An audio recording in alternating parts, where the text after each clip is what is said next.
A BL story that will haunt you. Napunod ko na nga ang Leviticus and I'm really surprised because this is not a typical BL story na usual na napapanood natin. Nakikiligin tayo, na may in love sila, at puno ng drama. Hindi ito yon. This is a movie that will haunt you after watching the film. Yes, and I'm telling you that this will haunt you because Leviticus is a queer horror, can be both haunting and deeply heartfelt. Like yung nagkakilala kayo sa isang religious town. You fell in love with each other, pero may tutol sa pagmamahalan nyo at may hahadlang. At dahil nga tutol sila sa pagmamahalan nyo, pinunta kayo sa deliverance healer. Nakakala nyo magiging okay ang lahat pero hindi pala.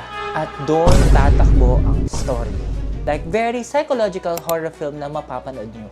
Ang Leviticus film ay napakalala ng pelikula dahil ang daming jump scares, habulan, gore scenes, at napaka-realistic ng mga sound effect ng pelikulang ito. Yung tipong akala mo nasa movie ka din. But I super love the film, to be honest, but I wish na sana mas explore pa yung theme na shame in being gay. Sana mas nabigyan din siya ng focus at mas naging powerful lesson ito, especially sa kinakaharap natin ngayon. But overall, Leviticus delivers a memorable experience. Expect romance, jump scares, and one haunting. Remember, don't run from it.